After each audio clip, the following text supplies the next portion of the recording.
From House Foreign Affairs Committee, along with Heritage Foundation Senior Legal Fellow Hans von Spakovsky. Good to see you both, gentlemen. I appreciate it. Congressman, first to you. And you know, sometimes what Susan Lee's story tells you is once you start down this route of censoring, it gets very easy to do it and get innocent people caught in the mix. It really is. But in Mr. Musk's defense, you know, he is a billionaire. He has people that probably would like to kill him. You know, it's kind of like at my dinner table. I can tell somebody to shut up and leave and be quiet. And I guess since he owns Twitter, he can do that the same. The problem is with the F.B.I., the hand in glove that we're seeing. To me, it's quite a chilling effect that our Justice Department is involved in effectively censoring people that have differing opinions and quashing a story that led, I believe, to undue Chinese influence in the White House through the former vice president, now president's son. You know, I don't care if you know, I don't care how much cocaine he blows or how many hookers he's with or how many videos. It just shows he's a despicable human being.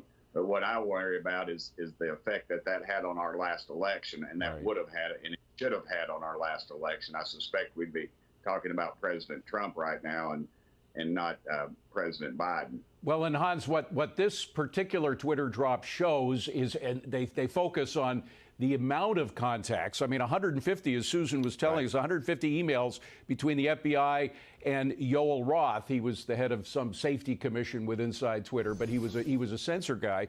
But the bottom line is that it wasn't only the FBI, it was the DHS, it was a bunch of other organizations. If you can put up tweet number 44, the takeaway, according to Matt Taibbi, is what most people think of as the deep state is really a tangled collaboration of state agencies, private contractors, and sometimes state-funded NGOs, non-government organizations. The lines between them become so blurred as to be meaningless. That is a problem.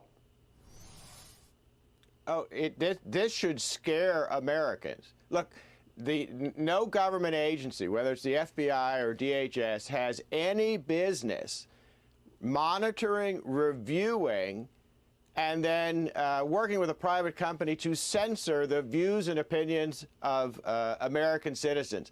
The job of the FBI and the Justice Department is to investigate violations of federal law.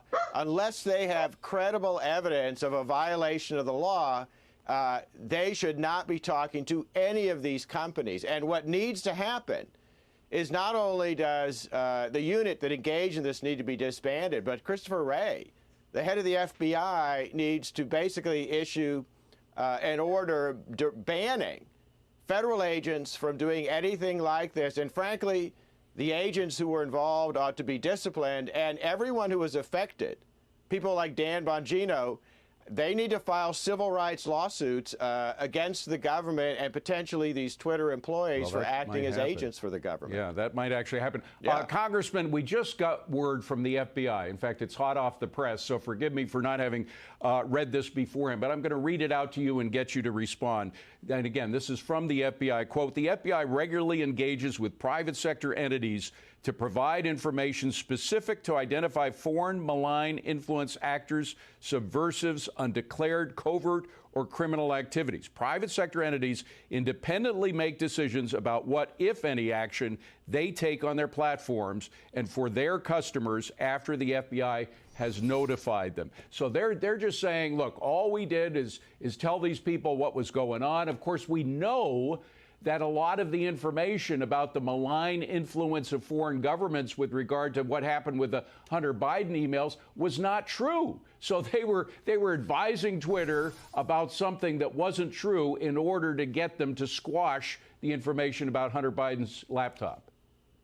100%. Mr. Wray is lying. He better clear off his January. I'd expect Jim Jordan and the Judiciary Committee and Mr. Comer from Kentucky's committee will have him filled up. His dance card will be filled up. Look, this thing goes so deep for them to even.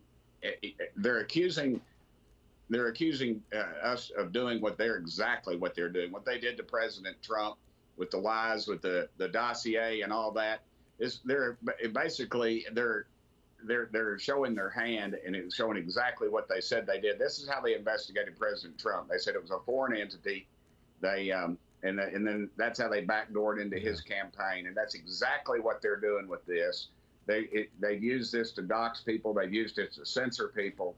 It is at the top of our Justice Department, and we need to get to the bottom of it, because this has chilling effect across our entire constitutional aspects of every issue that we're dealing with right now, because of the corruption at this level, and that we've allowed our once wonderful FBI to be infiltrated by these folks. Right. It's just, to me, it's going to be a very interesting January with those committee hearings.